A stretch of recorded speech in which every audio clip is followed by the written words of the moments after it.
প্রেম করে বিয়ে করলে তো অধিকাংশ টিকে না, আবার কারণ আগেই যদি স্বাদ পেয়ে যায় তো আবার বিয়ের পরে স্বাদই কি থাকলো, যার ফলে আল্লাহ পাকের রহমত হয় না। কখনো প্রেম করে বিয়ে করবেন না, কারণ বিবাহের আগে হারাম স্বাদ আর হালাল স্বাদ আর ভালো লাগবে না। তখন নিজে সন্দেহ করতে লাগবে যে আমার সাথে যদি এরকম হয়ে থাকে তারও কার সাথে কি হয়েছে। শয়তান এই রাস্তা দিয়ে ঢুকবে, দিয়ে আপনাদের দাম্পত্য জীবনকে খারাপ করে দিবে। বুঝতে পারছেন না? জি হ্যাঁ, এই জন্য পাক পবিত্র জীবন যাপন করবেন।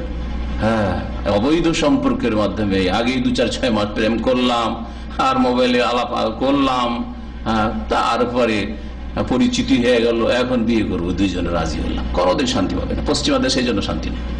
বেশ কিছুদিন একসাথে ঘোরাফেরা করলো, সারা পৃথিবী ভ্রমণ করলো, আর তারপরে মনটা মিললো, তখন বিবাহ করলো। এই যে আজকালকার যুক্তি, এতে সর্বনাশ, সর্বনাশ, কোনোদিন শান্তি পায় না। আলহামদুলিল্লাহ, একজন ধার্মিক মুসলিম দাম্পত্য জীবনে যে শান্তি পায়, একজন বেদিন দুনিয়াদার মুসলিম শান্তি পায় না, একজন অমুসলিম মোটেই শান্তি পায় না দাম্পত্য জীবনে।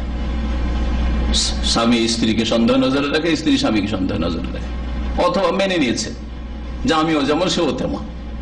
হ্যাঁ, মেনে নিয়েছে, হয় সন্দেহ নজরে দেখা, না হলে মেনে নিয়েছে যে অসুবিধা নেই, সেও যেমন চলে আমিও তেমন চলি, এরও আছে ওরও আছে, দুজনেরই আছে, তাই না?